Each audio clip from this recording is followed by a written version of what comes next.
Hello বন্ধুরা, welcome back to my channel. সবাই কেমন আছো? আশা করি খুব ভালো আছো।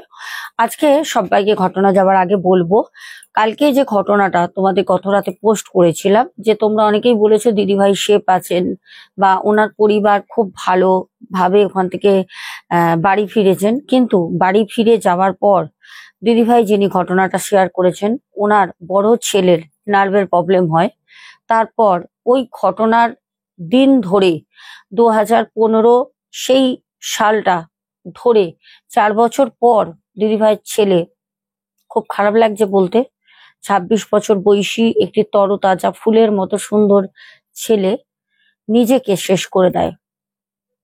একদিন সকালবেলা তার বাবা মা দরজা যখন বন্ধ অবস্থায় ছিল, অনেক করে ডাকাডাকি করে, খুলে দেখে দরজা, ছেলেটি গলায় ফাঁস লাগিয়ে ঝুলছে।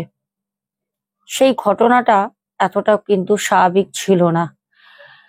আমরা অনেকেই ভাবি হয়তো ভূত নেই, প্রেত নেই, অনেক মানুষ দেখি এসে কমেন্ট করে এসব আজগুবি গল্প কোথা থেকে পান, এসব কিছু হয় নাকি।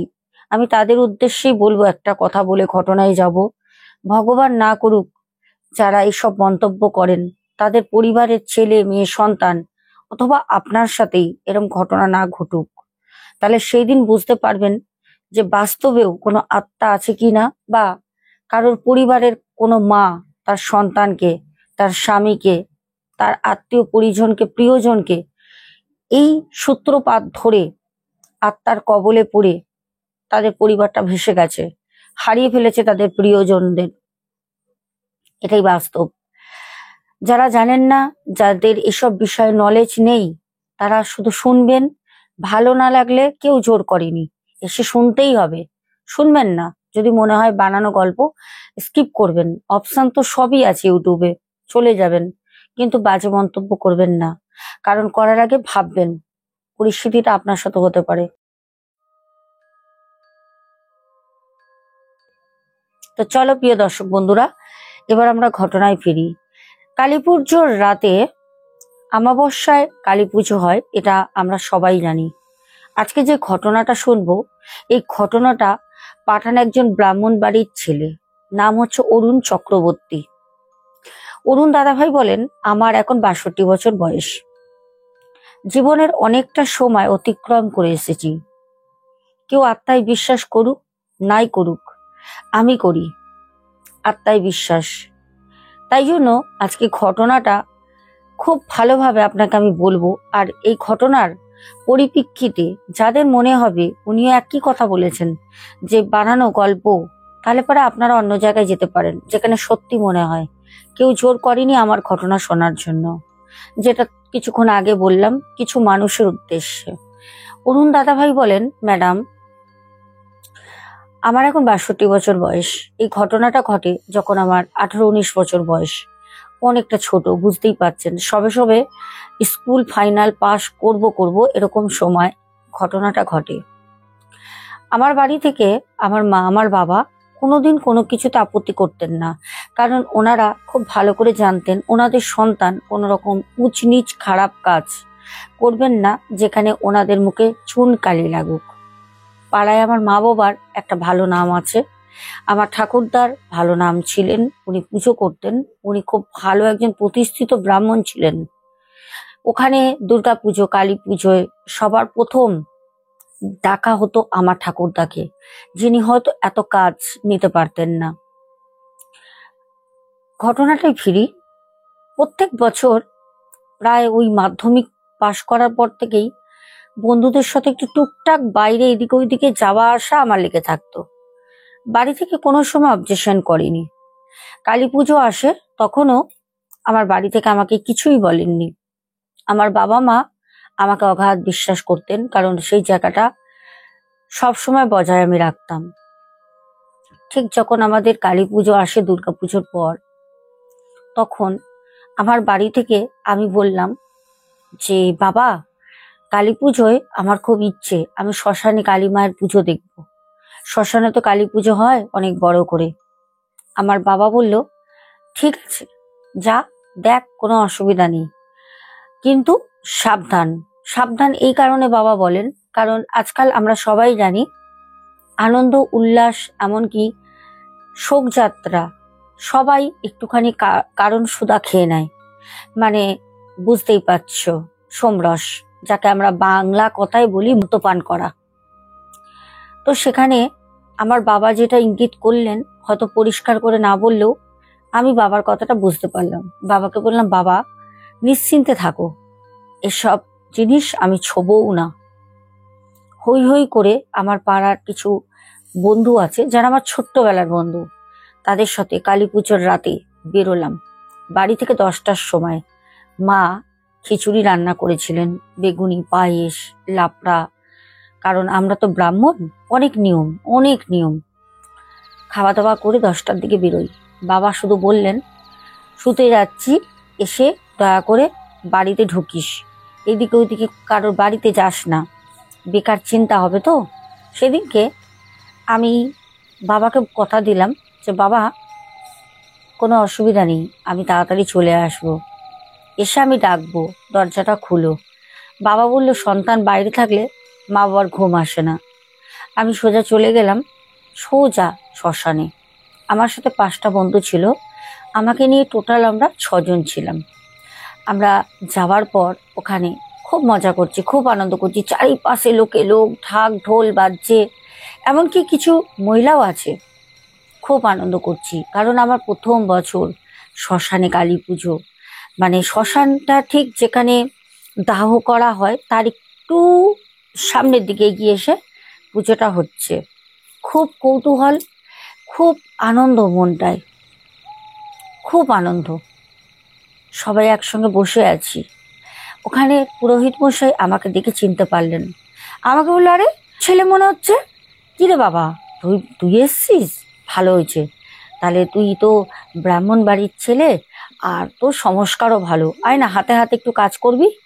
আমি ওনার সাথে হাতে হাতে কাজ করতে শুরু করলাম। আমাকে দেখে আমার 5টা বন্ধু, ওরাও কাজ করতে শুরু করলো।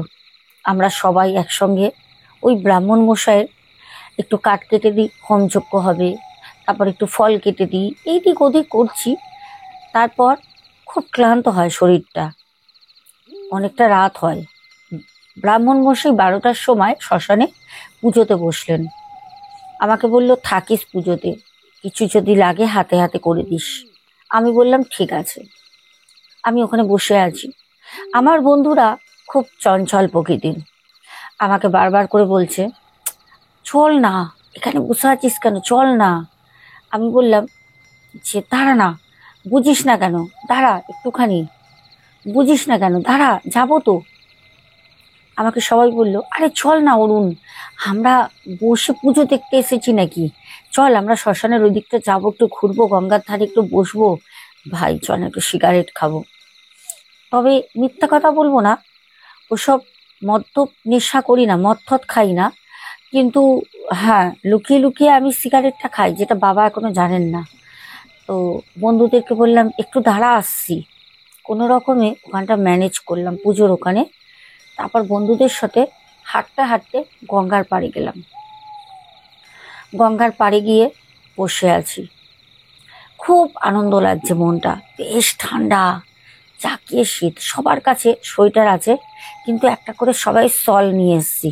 সবাই শল ভালো করে মাথায় জড়িয়ে নিয়ে ভালো করে নিজেদের মতো বসে আছি খোলা আকাশের তলায়। কি যে ভালো লাগছে। সামনে শুধু একটা গঙ্গা বয়ে যাচ্ছে, পবিত্র গঙ্গা। তার পাশে ঠান্ডার মধ্যে চুপচাপ হাত গুটিয়ে সবাই বসে আছি। শুধু ওই পুরো চাপা দিয়ে হাতটাকে এরকম করে শুধু বের করে রেখেছি, এখান থেকে সিগারেটটা টানছি, হাতটা রেখেছি, সবাই সিগারেট টানছি। একটা সময় আমাদের ওই 5 বন্ধুর মধ্যে এক বন্ধু হঠাৎ করে বলল, জানিস আজকে না এই কালী পুজোর রাতে ভূত, প্রেত, ডাইনি, পিশাচ, এরা না মানে পৃথিবীতে আসে।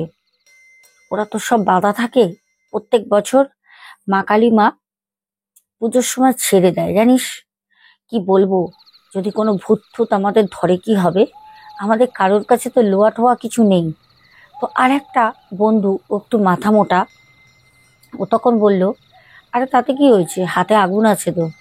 আমি তখন হাসতে হাসতে বললাম, আরে পাঠার দল, আগুন কতক্ষণ থাকবে? তুই কি 24 ঘন্টা আগুন ধরিয়ে রাখবি? যতক্ষণ আছিস, হাওয়া দিচ্ছে, এত ঠান্ডা, এমনি তো সিগারেট এক্ষুনি পুড়ে ছাই হয়ে যাবে, তারপর যদি ভূতে ধরে কি করবি?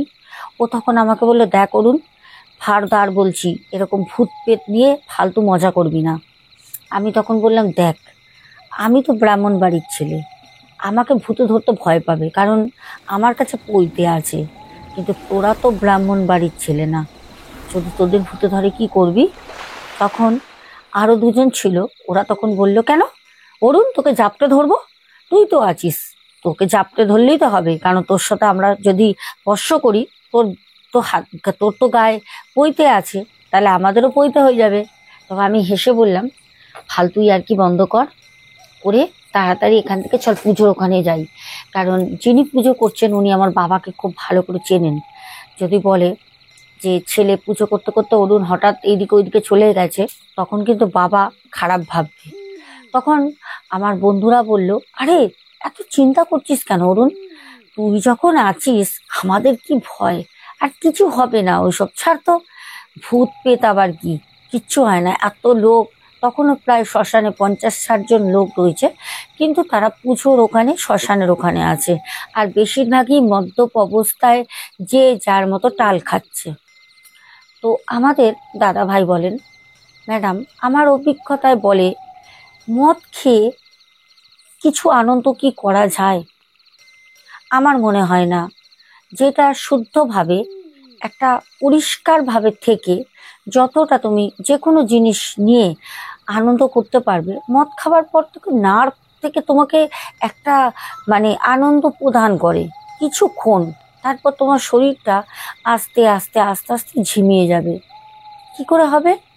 তখন আমি বললাম যে, আরে, তখন আমার এক বন্ধু বলল, আরে ছাড় তো, ওসব কথা বাদ দে, আমরা এখনো এত বয়স্ক হয়ে যাইনি। যাই হোক, কথা বলতে বলতে আমরা ডিসাইড করলাম হঠাৎ করে, চল আমরা এই ঠান্ডায় গঙ্গার জল সবাই স্পর্শ করব। তো এক বন্ধু বলল, দেখ, হাতে ঘড়ি আছে, ঘড়িতে এখন প্রায় সময় হচ্ছে 4টে। আমি বললাম, ভোর হয়ে গেল? বলল, দেখ, কালী পুজোর রাত, ভোর 4টে বাজে। শ্মশান থেকে এইরকম ভাবে বাড়ি ফিরে যাওয়াটা আমার মনে হয় না ঠিক হবে। তো চল আমরা একটা কাজ করি, আমরা সবাই একটুখানি এই ঠান্ডায় জলে গিয়ে সবাই স্নান করি, স্নান করে আমরা বাড়ি যাব। তো তার মধ্যে আমরা 6জনের মধ্যে 4জন একদম রেডি যে হ্যাঁ স্নান করব। এখন অল্প বয়স, শরীর গরম, চান ঠান করে বাড়ি যাব, গিয়ে ঘুমাবো। মা যখন সকালে জল খাবার দেবে, খাবো দাবো, তারপরে আবার রেডি হয়ে বেরোবো। তো চল সবাই চান করব। কিন্তু 4জন আমরা যদিও একমত হই, কিন্তু 2জন কোনোভাবেই স্নান করবে না। এবার আমরা বলছি, তোরা যদি স্নান না করিস তাহলে তোরা আমাদের সাথে বাড়ি যাবি না, আর না হলে তোরা আগে আগে বাড়ি চলে যা, তাহলে ভালো হবে। কারণ তোরা স্নান করবি না যখন, তখন আমাদের সাথে যাবি না, আমরা তোদের সাথে ছোঁয়াছানি করতে পারবো না। তো ওরা 2জন তখন বলল, ঠিক আছে চল, আমরাও নামছি। এই হলো আমাদের কাল। বুঝতে পারলাম না আমরা সবাই যে যার মতো কি করেছি। ওই যে চাদর ছিল সবার কাছে, মানে কোনো শল ছিল, আমরা বলেছি যে যা পরে আছি একদম শরীরে, আন্ডার প্যান্ট সহ আমরা সব খুলে রাখবো। আর ওই চাদরটা, মানে আমরা যে শলটা নিয়েছি সেই শলটা পুরো বুকের এখান থেকে মুড়িয়ে নেবো, যথেষ্ট বড় শালগুলো আমরা মুড়িয়ে নিয়ে আমরা জলে নামবো। তারপর কি হবে, শালগুলোকে আমরা উঠে জামা প্যান্ট নিজের মতো সব তো ছেলেরা পরে নেবো, ওগুলোকে চিপড়ে ভালো করে হাতে করে নিয়ে চলে যাব। তাহলে জামা কাপড়ের মতো রইলো, আর একটা করে তো শুধু ওই শাল বাড়িতে নিয়ে গিয়ে মেলে দেবো, শুকাতে দিয়ে দেবো। তো সবাই একমত, এবার চলো আমরা স্নান করতে যাব। তো আমরা 6জনই একসাথে গঙ্গায় নামি। আমরা যে যার মতো ঠান্ডায়, ও মা গো, ওরি বাবা গো, হা কি ঠান্ডা, হু হু হু হু করতে করতে আমরা সবাই জলের মধ্যে নামি। ঠান্ডা, প্রচুর ঠান্ডা। জলে নামলাম সবাই, উড়ি বাবারি, কি ঠান্ডা কি ঠান্ডা করতে করতে যখন আমরা জলে নামি, তখন সবাই সবার মতো করে স্নান করছি, আমাদের কেউ কারোর প্রতি কোনো ধ্যান নেই। ঠান্ডার মধ্যেই যে যত তাড়াতাড়ি পারি 3টে ডুব লাগিয়ে আমরা উপরে উঠবো। আমরা একে একে সব চান করে হুড়ুর হুড়ুর করে উঠলাম। আমাদের মধ্যে একজন নেই, ওর নাম ছিল বাপন। ও আমাদের গ্রুপের মধ্যে সব থেকে ছোট। আমরা বললাম বাপন কোথায় গেল রে? সবাই বাপন, এ বাপন, বাপন রে, এ বাপন ভাই, আর কি করিস না ভাই, এ ভাই তুই সাঁতার পারিস ভাই, এ বাপন। অনেক করে আমরা গঙ্গার পাড়ে চিৎকার করতে শুরু করলাম। প্রথমে আস্তে আস্তে ইয়ার কি চলে, তারপর সবাই খুব ভয় পেয়ে যাই। আর আমাদের ঠান্ডা লাগছে না, কোনো রকম জামা কাপড় পরে বাপন, বাপন, এ বাপন, কোথায় বাপন, কোথায় বাপনের কোনো সারা শব্দ নেই তো। আমরা ছুটে আসলাম, সেখানে পুজো হয়ে গেছে, পুজো শেষ। 2-3 জন বসে আছে, তারা হয়তো নেশা করে আছে, কিন্তু বসে আছে। 10-12 জন এদিক ওদিক পড়ে আছে, ঠান্ডার মধ্যে একদম গুটিসুটি হয়ে পড়ে আছে। বুঝতেই পারছি নেশা ওদের মাত্রায় চড়ে গেছে, এখানেই শুয়ে পড়েছে, বাড়ি পর্যন্ত যেতে পারিনি। অর্ধেক মানুষ সব চলে গেছে। 2-3 জন মণ্ডপের কাছে বসে আছে, খুব অল্প বয়সী দাদারা, মানে আমাদের থেকে বড়, কিন্তু খুব একটা বয়স্ক না তারা। ছুটে গেলাম, দাদা দাদা দাদা প্লিজ, দাদা আমাদের হেল্প করো, দাদা দাদা প্লিজ। ওরা তখন বলে কি হয়েছে রে, কি হয়েছে? আরে অরুণ তুই, আমাকে সবাই চেনে, কারণ আমাদের ওখানে একটু নাম ডাক আছে। তো আমি বললাম দাদা আমরা 6 বন্ধু কালকে রাতে শ্মশান কালী মায়ের পুজো দেখতে এসেছিলাম, আমরা ছিলাম এখানে কিছুক্ষণ দাদা, তারপরে আমরা যে যার মতো গঙ্গার পাড়ে গিয়ে বসে একটু সিগারেট টিগারেট খাচ্ছিলাম, নানা রকম গল্প করছিলাম। তারপরে আমরা সবাই একসঙ্গে বললাম যে ভোর 4টে বাজে, চল আমরা গঙ্গায় স্নান টান করে বাড়ি ফিরবো। তো আমাদের এক বন্ধুকে পাচ্ছি না। তারা বললে সর্বনাশ করেছে, কি বলছিস রে, এই গঙ্গার মধ্যে তোরা যে নেমেছিল সাঁতার পারে? তো আমরা বললাম হ্যাঁ দাদা, সে সাঁতার টাতার সব পারে। তখন বললো সাঁতার পারে যখন, দেখ ও বাড়ি চলে গেছে, তোদের সাথে তো ভয় দেখাচ্ছে, বদমাইশি করছে। তখন আমি বললাম না দাদা, ও ওরকম ধরনের ছেলে না যে বাড়ি চলে গিয়ে বদমাইশি করবে, দাদা প্লিজ আপনারা কিছু করেন দাদা প্লিজ। তখন তারা আরো 2-3 জনকে ডাক দেয়, তারা বাড়ি থেকে আসে, সবাই মিলে তখন ওই গঙ্গার চারপাশে ওই বাপন বাপন করে খুব চিৎকার করতে থাকে। তারপর আমার যে 2 বন্ধু ছিল, ওদেরকে বললাম তুই বাপনের বাড়ি যা, ওরা তো যাবে না ভয়তে। তো সবাই বলল না, ও তো গঙ্গার পাড়ে কোথাও নেই, গঙ্গার পাড়ে থাকবে কি করে, যদি জলে তলিয়ে যায় তাহলে পরে, ও যদি নেবে যায় কোনোভাবে তলিয়ে যায়, কিছু যদি হয়ে থাকে তাহলে পরে তো ও মাঝ গঙ্গায় চলে গেছে, অন্যদিকে ডেড বডি উঠবে, ও আর হয়তো জীবিত নেই। আমরা তো শুনে হাউমাউ করে কাঁদতে কাঁদতে, আর ওখানে 2টো দাদা আমাদের সাথে বললো চল ওর বাড়ি যাব। বাপনের বাড়ি যাই, ভোরবেলা দেখছি বাপনের মা বারান্দা ঝাড় দিচ্ছে, ওহ উঠোনে। আমি গিয়ে বললাম যে কাকিমা, তখন বলছে, ওই কাকিমা মানে বাপনের মা তখন বলছে কি রে বাপন কোথায়? যেই বলেছে না, আমাদের প্রত্যেকের বুকের ভিতরে না যেন মানে দম বন্ধ হয়ে গেল। তার মানে বাপন তো বাড়ি আসেনি। তখন যে 2টো দাদা সাথে এসেছিল, ওই দাদা 2টো তখন বলল আরে আপনার ছেলে আসেনি?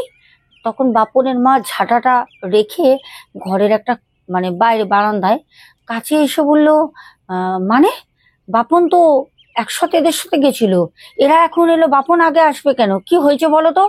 তখন ওই 2টো দাদা আমাদেরকে কিছু বলতে না করেছিল। ওই 2টো দাদা তখন বলল বাপন তো কিছুক্ষণ আগে বাড়ি চলে এসছে, আমরা বাড়ি ফিরছিলাম, তো ভাবলাম এখান দিয়ে যেতে যেতে একবার খোঁজ নিয়ে যাই, বাপন আসেনি, আমরা এমনি খোঁজ নিতে এলাম, বাপন তো বললো বাড়ি যাচ্ছি।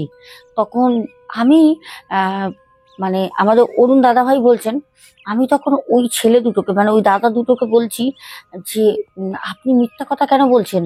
আমাকে বলছে চুপ, একদম কথা বলবি না, চুপ কর।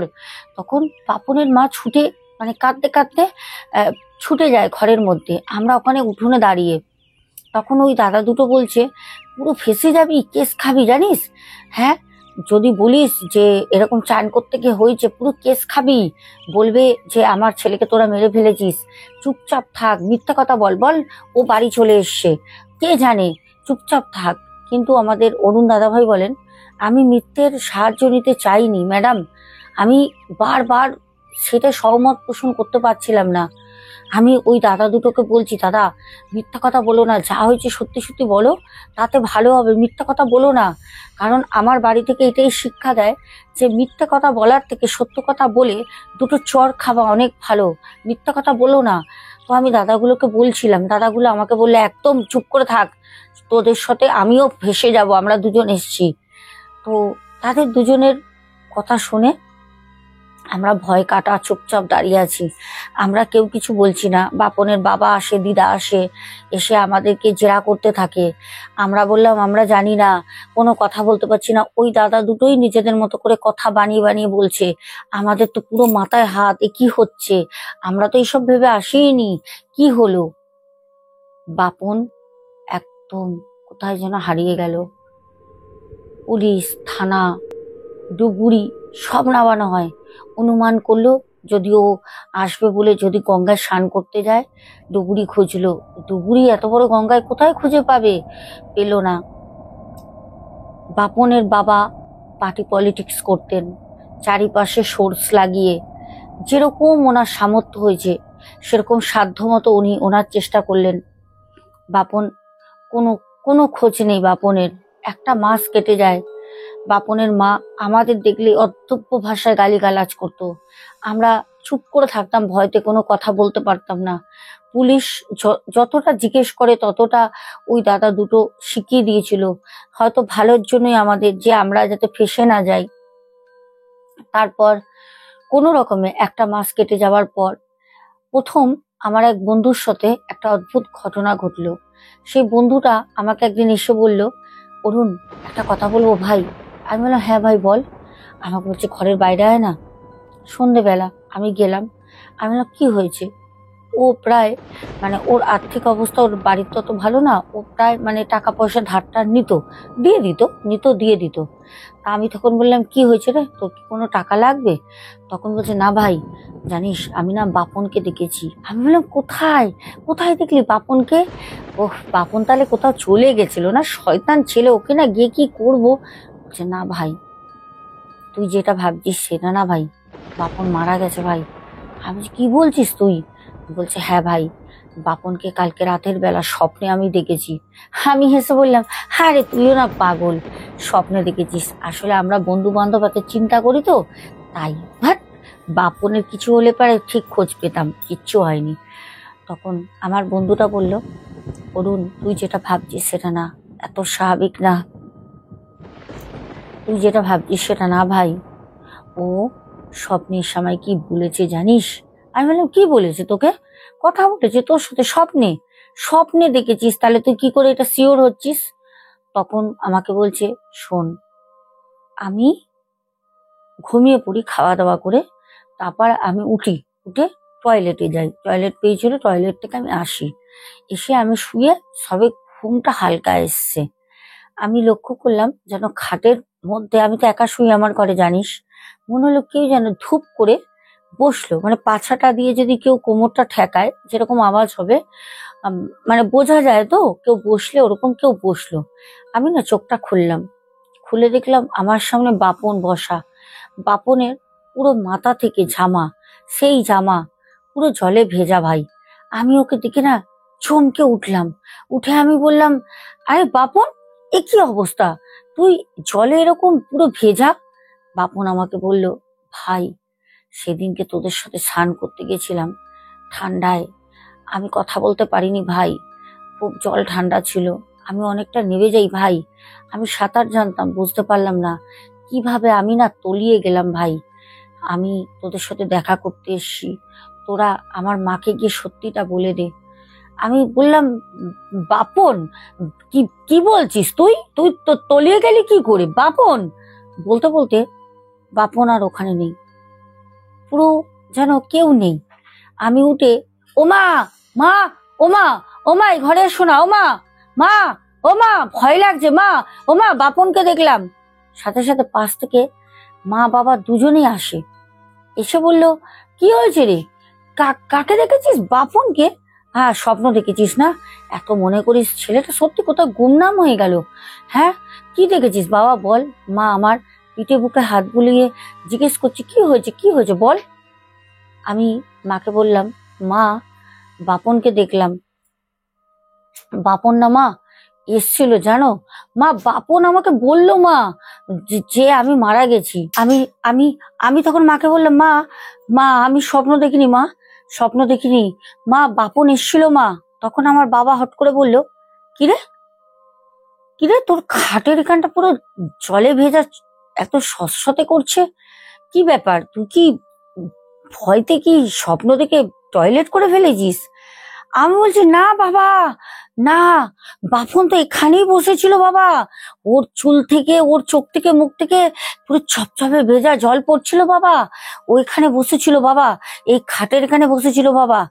আমার বাবা বলল, হ্যাঁ কি বলছিস তুই, এটা কি করে হতে পারে? আমার বাবা নিজে নিজে একটুখানি পুলিশে উনি চাকরি করতেন তো, এক্স পুলিশ তো, বাবা আস্তে আস্তে জিনিসটা লক্ষ্য করলো যে বাপন ওখানে বসেছিল, কিন্তু যদি আমি টয়লেট করি তাহলে পারে, বলতে লজ্জা নেই, তাহলে পারে তো বিছানার মধ্যেই থাকবে, কিন্তু ফোঁটা ফোঁটা depth depth depth depth depth depth জল, যেরকম ধরো ভেজা চুলে কেউ দাঁড়িয়ে থাকলে জলের ফোঁটা পড়ে, ঠিক ওরকম কিছু 4-5টা জলের ফোঁটা বাবা লক্ষ্য করে, যেখানটা ভেজা ঠিক তার নিচেটা খাটের পড়ে আছে। বাবা তখন আমার মাকে বলল, তাড়াতাড়ি ছেলেকে নিয়ে কালকে তান্ত্রিকের কাছে যাও। বুঝতে পারছি। বাবার সাথে সাথে বলল, আমি তোর সাথেই শোবো। আমার সাথে বাবা রাতের বেলা শুলো। বাবা বললো, ভয় পাস না, কিছু কিচ্ছু হবে না, ভয় পাস না, আমি তোর কাছে এসছি ভাই, আমাকে তুই বাঁচা ভাই, তোর কাছেও আসবে বাপন, বাপন তোকেও দেখা দেবে। বাপন আমাকে বলেছে সত্যিটা বলে দিতে, আমি কি করব বল। আমি তখন বললাম, সত্যিটা বলে দিতে, কিন্তু সত্যিটা বলতে গেলে তো আমরা ফেঁসে যাব ভাই, এতদিন পর সত্যিটা আমরা কি করে বলবো। তখন আমরা নিজেরা বললাম যে চল আমরা 5টা বন্ধু ওই দুটো দাদার কাছে যাই, যেরকম হচ্ছে। তো আমরা বিকেলবেলা 5 জনে মিলে 5 জনে একসাথে হলাম, হয়ে আমরা চুপচাপ ওই দাদাগুলোর কাছে যাই। দাদাগুলোর সাথে দেখা করলাম, একটা দাদাকে পেয়েছিলাম, আর একটা দাদাকে তখন পাইনি, অনেকটা পরে পাই। দাদাগুলোর সাথে দেখা করার পর দাদাগুলো জানতে চাইলো যে কি হয়েছে। তখন দাদাগুলোকে বললাম যে এরকম স্বপ্ন দেখেছে, বাপন এসেছিল, জলের কথা সব বললাম। তারা কথাটা খিল্লি করলো, হেসে উড়িয়ে দিল, কথাটা একদম উড়িয়ে দিল। তারপর আমরা চুপচাপ ভয়তে ভয়তে কোনো রকম পড়াশোনা করছি, পড়াশোনায় মন লাগছে না, শরীর স্বাস্থ্য আমাদের খারাপ হয়ে যাচ্ছে, খাওয়া দাওয়া সব উঠে গেছে। 5 বন্ধুর এক অবস্থা, আমরা তো বলতে পারছি না, না তার বাপনের বাড়িতে গিয়ে, না আমাদের মা বাবাকে, কাউকে কিচ্ছু বলতে পারছি না, আমরা তো সবটাই গোপন করেছি। একটা সময় ওরকম থাকতে থাকতে হঠাৎ হঠাৎ যে প্রথম স্বপ্ন দেখে, সে একদিন আসলো সকালবেলা, এসেই আমার উপরে রুমে চলে যায়। আমার মা বলছে, কি হয়েছে রে, কি হয়েছে, অরুণ তো ঘুমাচ্ছে। বলছে, না কাকিমা, অরুণের সাথে কথা আছে। হন্তমন্ত করে উঠে আমাকে বলে, অরুণ ওঠ, অরুণ অরুণ ওঠ। আমার তো ভয়তে সারা রাত ঘুম হয় না, ভোরের দিকে চোখটা লাগে, ভয় পাই যদি বাপন আসে, ওই ভয়তে সারা রাত লাইট চালিয়ে চুপ করে বসে থাকি। তো সকালবেলা কোনো রকম ঘুমিয়েছি, ও 8টা 9টার সময় আসে, এসে আমাকে ডেকে ডেকে তোলে। চোখ খুলতে পারছি না, শরীর দিচ্ছে না, উঠে বসে বললাম, কি হয়েছে বল। তখন আমাকে বললো, জানিস ওই যে শ্মশানের ওখানে ওই দুই দাদা বাইকে অ্যাক্সিডেন্ট করে মারা গেছে। আমি বললাম, কি বলছিস রে, আমরা তো দুদিন আগেই ঘুরে আসলাম, কথা বললাম। বলছে, হ্যাঁ সবাই বলছে যে কি করে হলো, দুজনে একসাথে, জানিস তো ওদের নাকি দুজনের ঝগড়া হয়েছিল, ওই দুটো ছেলের ঝগড়া হয়েছিল, তারপর কেউ কারোর সাথে কথা বলতো না। তারপরে যেদিনকে আমরা বলতে যাই সেদিনকে রাতেই নাকি ওই দুটো ছেলে একসঙ্গে কথা বলেছে, আবার ওদের মধ্যে বন্ধুত্ব সম্পর্ক গড়ে ওঠে। তারপরে ওরা দুজন নাকি কালকে রাতের বেলা মদ খায়, কোন জায়গায় গিয়ে খেয়ে ওরা আসছিল, তো মদ্যপ অবস্থায় ওদের অ্যাক্সিডেন্ট হয়। তা আমি তখন বললাম, মানে অরুণ দাদা ভাই তখন বলে যে এর সাথে আমাদের কি আছে, ওরা মদ খেয়েছিল, নেশা করেছিল, হয়তো হয়েছে। এবার এই কথাটা সত্যি কথা বলতে, মানে আমরা মন থেকে 5 জন কেউ মানতে পারছি না, একে একে যখন সবাই জানি কেউ মানতে পারছি না। কিন্তু কেউ আবার জিনিসটাকে মানে অ্যাক্সিডেন্ট বলতে সেটাও পারছি না, কারণ আমাদের একটা ভয় তখন। সেদিন রাতে ম্যাডাম কি বলবো, বাপন আমার স্বপ্ন দিল। বাপন আমার খাটে বসেনি, বাপন আমার কাছে আসেনি, বাপন আমার ঘরের দরজার কাছে দাঁড়িয়ে রয়েছে। দরজা বন্ধ, দরজার ভেতরে, দরজা কিন্তু আমি ভিতর দিয়ে লক করে রাখি, কিন্তু ও তো আত্মা, ও দাঁড়িয়ে আছে। আমার বুঝতে কোনো বাকি থাকেনি। আমার গায়ে পইতে আছে, আমাকে ও ধরতে পারবে না, কিছুই করতে পারবে না। কিন্তু ও আমাকে এসে বলছে, অরুণ, অরুণ। আমি কিরে, তুই, বাপন তুই, কিরে ভাই, তুই আমার কাছে এসেছিস কেন ভাই? কি হয়েছে ভাই? তুই কিভাবে মারা গেলি ভাই? আমি তখন ওকে বলছি, ভয়তে ভয়তে আমি ওকে বলছি। বাপন তখন বলছে, অরুণ, সেদিনকে আমার পাটা না অবশ্যই গেছিল। আমি সাঁতার পারি, আমি না তলিয়ে গেলাম জানিস গঙ্গায়। আমি কত চিৎকার করার চেষ্টা করেছি, পারিনি জানিস। আচ্ছা, অরুণ, তুই সত্যিটা কেন বললি না আমার মাকে বাবাকে? হ্যাঁ বলে দে ভাই, আমার মা বাবাকে বলে দে, নালে ওই যে ওই দুটো দাদার নাম করে, যারা মারা যায় ওদের নাম করে তখন বলছে, আমি চাই না ওদেরও মতো, ওই দুজনের মতো তোদেরকে মেরে ফেলতে। আমি তখন বললাম, তার মানে তুই ওই দাদা দুটোকে মেরে ফেলেছিস? তার মানে তার মানে তুই, বলতে বলতে আমি জ্ঞান হারাই। দাদাভাই বলেন, এটা আমার জীবনের চরম সত্যি ম্যাডাম, আপনি বিশ্বাস করবেন না, মানুষ মৃত্যুর পরেও আসে, মৃত্যুর পরেও তার আত্মা আসে। বলছে, আমি সকালবেলা সব বন্ধুর বাড়িতে যাই, সবাইকে ডেকে আমার বাড়িতে আনি। আমার বাবা যেহেতু একটু নাম ডাক আছে, প্রথমেই বললাম, আমার বাবাকে মাকে সব সত্যি কথা বলি। আমার বাবা মা কথাটা শুনে আমার বাবা বলল, ঠিক আছে, ব্যবস্থা করছি। আমার বাবা পুলিশের কাছে যায়, বরুণের বাড়িতে যায়, গিয়ে সবটা বলে। বরুণের মা বাবা কান্নাকাটি করে, কিন্তু এখানে আমাদের কোনো অপরাধ ছিল না। তবে পুলিশকে যেহেতু আমার বাবা আগেই বলেছিলেন, পুলিশ বিষয়টা বুঝতে পারেন। যেহেতু আমার বাবার একটা প্রতিষ্ঠিত নাম আছে, তার জন্য পুলিশও আমাদের হয়েই বরুণের মাকে বাবাকে বোঝায়। সত্যি কথা, এখানে আমাদের কোনো দোষ ছিল না। এই ঘটনার মাধ্যমে আমি একটাই কথা বলবো, আবেগটা ভালো, কিন্তু আবেগ জাগিয়ে কোনো কাজ হট করে করা ভালো না। হট করে অনেক ছেলে মেয়ে আছে, চল এখানে যাব, চ এটা করবো, ধুর কি হবে, ছাড় তো, করতে গিয়ে প্রাণটা চলে যায়। হটকারী, আবেগকারী, এদের মৃত্যু সব থেকে আগে হয়।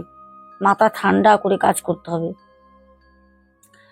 আমাদের অরুণ দাদা ভাই বলেন যে, এই ঘটনাটার পর আমি জীবনে অনেকটা স্টাবলিশড হয়ে যাই, আমি নিজে নিজে অনেকটা বুঝতে শিখে যাই। আমাদের 6টা বন্ধু একটা গ্রুপ ছিল, মাঝখান থেকে একজন চলে গেল। খুব খুব খারাপ লাগছিল ওর মাকে বাবাকে বলতে। তারা খুব কাঁদছিল, কারণ খারাপ লাগছিল এই কারণে, তারা যে ভেবেছিল আমার সন্তান হয়তো কোথাও আছে, আসবে। সেই আশ্বাসটা নিয়েই তারা বেঁচে ছিল, ভালো মতো বাজার করতো, খাবার খেত, বাড়িতে পুজো দিত। তার মাকে দেখতাম মন্দিরে পুজো দিতে যেত তার ছেলেরই জন্য, মিথ্যে হোক কিন্তু ভালো ছিল। জানার পর থেকে তার বাবা মা বাড়ি বিক্রি করে ওখান থেকে চলে যায় 1 বছর পর। 1 বছরে খুব খারাপ অবস্থা তাদের হয়। জানি না বাপনের বাবা মা কোথায় আছেন, আমরা কোনো খোঁজ খবর আর পাইনি। এই ছিল আজকের ঘটনা। দর্শক বন্ধু, ঘটনার মাধ্যমে তোমরা অনেক কিছু বুঝলে, অনেক কিছু। আর একটা আমি কমেন্ট তোমাদের শো করছি, এখানে দেখো কমেন্টটা। একজন দাদা ভাই, পুরীর আমাদের যে ঘটনাটা, মোটামুটি 20,000-এর কাছাকাছি ভিউজ যাচ্ছে। একজন বলেছেন, গাঁজাকুড়ি কি গাঁজাকুড়ি যাই হোক হবে, গল্প কেন বলেন, পুরীতে জগন্নাথ ধাম, ওখানে জগন্নাথ দেব আছেন, শ্রী নারায়ণের ক্ষেত্র ওইটা, ওখানের মাটি নিয়ে এসে কোনো জায়গায় ছড়িয়ে দিলে সেটা পবিত্র হয়ে যায়। আমি সব মানছি, আমি ঠাকুর দেবতাকে নিয়ে কোনো রকম কথা বলছি না, ঠাকুর আমার অন্তরে থাকে। আমি মায়ের কাজ করি, আমি মায়ের সাধক, আমি মাকে সাধনা করি। আমি ঠাকুর দেবতা নিয়ে কখনোই ছোট বড় কথা বলবো না, কিন্তু পুরীতে আমার সাথেও ঘটনা ঘটেছে। সেই হোটেল ওখানে স্থানীয় পুলিশ সিল করে দিয়ে গেছে। যখন আমরা প্রথমবার ঘটনাটা ঘটে তার 3 বছর পর আমরা আবার পুরী যাই। 3 বছর যখন পর যাই আমরা অন্য হোটেলে উঠি। ওইখান থেকে আমরা একটা স্মৃতি মানে ছিলাম বিয়ের পর গিয়ে, তো একটা কিরকম অনুভূতি, তা আমি আর তোমার দাদা ভাই যাই। তখন প্রিন্স ওই 1.5 বছর কি 1 বছর 6 মাস হবে। আর বিয়ে হবার পর গেছিলাম বললামই। তারপর বিয়ের পরপর যাওয়া, তারপর 3 বছর পর যখন যাই প্রিন্সকে নিয়ে, প্রিন্স তখন কোলে আমাদের। তো তখন দেখলাম ওখানে না 2-3টে রোল চাউমিনের দোকান ছিল, তো সবই দেখলাম বন্ধ হয়ে গেছে। হোটেলটা বন্ধ হতে তা চায়ের দোকানটা খোলা ছিল। আমরা গিয়ে তখন বললাম, দাদা এই হোটেলটা তালা দেওয়া কেন? বাইরে দিয়ে ভিতর দিয়ে পুরো লক করে সিল করে দিয়েছে পুলিশ। আর বড় বড় পাথা পড়ে ভর্তি হয়ে রয়েছে, নোংরা রোড সাইডে ভর্তি হয়ে রয়েছে, পুরী হাইকোর্টের রাস্তার পাশে। আমি বলে দিলাম। তো তখন ওই চায়ের দোকানের যে কাকাটা ছিল উনি তখন বললেন, না এই হোটেলটার মধ্যে অনেক রকম মানে যারা পর্যটক আসতো তাদের সাথে অনেক প্যারানর্মাল কিছু হতো, ভূত ফুত দেখতো তারা, রাতের বেলা অনেক চিৎকার চেঁচেমেচি হতো, এরকম কাউকে হয়তো ধরেছিল, সে কেস করে দিয়েছিল ওই হোটেলের নামে। তারপরে অনেক কিছু হয়। তারপরে যাই হোক, ওই মালিক যেতেছিল, যে কেস করেছিল সে পর্যটক কোনো, সে বিশাল মানে বড়লোক কেউ এসেছিল যার অনেক অগাধ টাকা পয়সা, সে ওখানে স্থানীয় পুলিশকে দিয়ে পুরো সিল করিয়ে দেয়। কারণ যাতে ওনার হয়তো কোনো বাচ্চা বা কারোর পরিবারের খুব বড় ক্ষতি হয়, যার কারণে যাতে আর কোনো পর্যটক ঘুরতে এসে কারোর ক্ষতি না হয়, তার জন্য উনি পুরো মানে ওনার ক্ষমতা আছে, উনি পুরো অত বড় হোটেলটা, অনেক বড় হোটেলটা গোল করে সিঁড়ি উঠে একদম গোল করে দোতলাটা পুরো আমরা গিয়ে দেখলাম যে সিল করা। তারপর তো পুরীর প্রচুর হোটেলের অভিজ্ঞতা যারা শেয়ার করেছে দেওয়া আছে, এখনো দিচ্ছি। তারপরেও কিছু মানুষ এসে এমন এমন কমেন্ট করে, কি বলবো। তার পরিপ্রেক্ষিতে আর এক দাদা ভাইও লিখেছেন যে কেউ তর্ক করুক, আমি সেটা চাই না, আমি কারোর সাথে তর্কে যাব না, কিন্তু আমাদেরও এরকম অভিজ্ঞতা আছে পুরীর হোটেলে, যেখানে আত্মা, যেখানে ভগবান, আত্মাও যেরকম আছে ভগবানও আছে। যেরকম আমরা ভগবানকে কজন চোখে দেখেছি ভাই, আমরা পুজো করছি, পার্বণ করছি, লক্ষ লক্ষ কোটি কোটি টাকা পুজোয় খরচা করছি, মায়ের পুজো হবে, এই তো সামনে দুর্গা পুজো হবে, আমরা তো ভগবান কোনোদিন দেখিনি। তাহলে পরে আমরা যদি ভাবি ভগবান আমরা দেখিনি মানে নেই, ভগবান নেই, তাহলে আমরা কেন পুজো করছি? আমরা কি পাগল? আমরা কি মাথা মোটা? সেরকম আত্মাও সবাই দেখতে পায় না, আত্মাও আছে। কোথায় না আত্মা নেই। এখন এই ঘরে আমি একা বসে তোমাদের সাথে ঘটনা শেয়ার করছি, কে বলতে পারে না যে আমার পাশেই কোনো আত্মা দাঁড়িয়ে আছে বা দাঁড়িয়ে নেই? কে বলতে পারে না? থাকতেই পারে। আর একটা জিনিস জানবে, এই আত্মাদের বিষয়ে যত তুমি আলোচনা করবে, যত তুমি বলবে, ওরা তত বেশি অ্যাক্টিভ হয়, ওরা ওদের কথা সব শোনে। শুধু আমার কাছে এই যে পাওয়ারটা আছে আমার হাতে, দেখতে পাচ্ছ, এই যে যারা মায়ের আশীর্বাদ নেন তারা জানেন। আজকে এক দিদিভাই আমাকে একটা রিপোর্ট দিয়েছে, কালকে তোমাদেরকে দিয়ে দেবো। গুড নাইট, আসছি, সবাই ভালো থেকো, তোমাদের মতামত কমেন্টে জানিও, সাবস্ক্রাইব করো চ্যানেলটাকে অবশ্যই, আর লাইক শেয়ার করতে ভুলবে না, শেয়ার করে দাও। আসছি আগামীকাল দারুণ একটা টিপস নিয়ে, সবাই চোখ রেখো। Tata, love you too, good night.